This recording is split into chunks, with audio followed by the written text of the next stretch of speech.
शंभू बाळा, ए शंभू बाळा, अरे काय झालं तुला? काही नाही आई, आजपासून मी कॉलेजला नाही जाणार. अरे असं काय बोलतोय? आई बरोबरच बोलतोय. अगं मी कितीही ठरवलं ना की मोठं काहीतरी करेन, खूप शिकेन, पण आई हा समाज कधीच मला शिकू देणार नाही.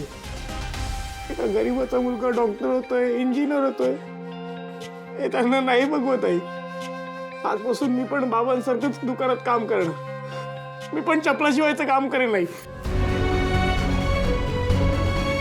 आई सोड तू मला, असं सोड आई. काय करायलास? पुस्तकं का फाडायलास? कमळी, कमळी तू काही बोलू नकोस प्लीज. मी तिथून पुढे तुम्ही इकडे नका येत जाऊ.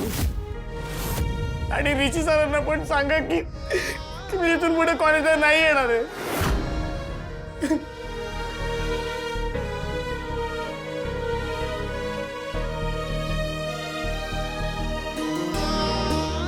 आज फक्त शंभूचा अपमान नाही झाला, तर त्याची सगळी स्वप्न संपली. त्या प्रत्येक मुलाचं सपन संपलं. त्याच्या घरची परिस्थिती बिकट असून बी त्याच्या मनात शिकायची, मोठं व्हायची इच्छा होती.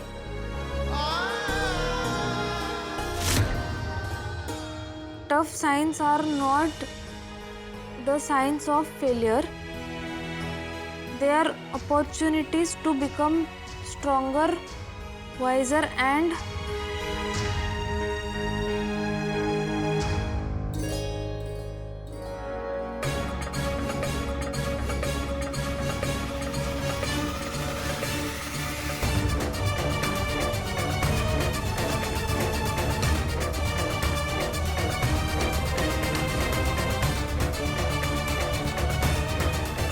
कमळी, काय झालं ग? अशी का बसली आहेस? आजी, मला नाही वाटत मी उद्याच्या स्पर्धेत भाग घेऊ शकेन. मला नाही जमणार, माझ्याच्यानं नाही होत आहे. का ग? असं काय झालं एकदम? हा, हे बघ, हे भाषण तुला पाठ होत नाही हे तर शक्यच नाही. आजी, त्याचा प्रश्नच नाही. आजी, शंभूची जी अवस्था झाली की नाही, सतत त्याचाच विचार यायला लागलाय माझ्या मनात. माझं मनच लागणं झालंय. कमळी, ऋषीने मला हे सगळं फोन करून सांगितलंय.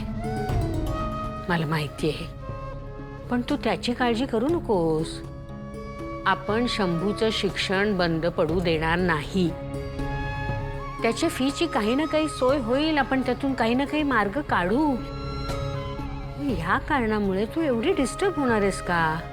हा, तुझा अभ्यास, तुझी स्पर्धा ह्याच्याकडे दुर्लक्ष करणार? तुला शिक्षणाची एवढी आवड आहे, तुझी एवढी स्वप्न, तुझा मार्ग सगळं सोडून देणार तू? अशा गोष्टीमुळे एवढं डिस्टर्ब व्हायचं नाही कमळी. ते काही नाही. हे बघ, उद्याच्या स्पर्धेमध्ये तू भाग घेणार म्हणजे घेणार. मी सांगते ना ते ऐकायचंय. आजी, अहो, शंभूचा चेहरा माझ्या डोळ्यासमोरनच जाईना. मी तरी काय करू सांगा?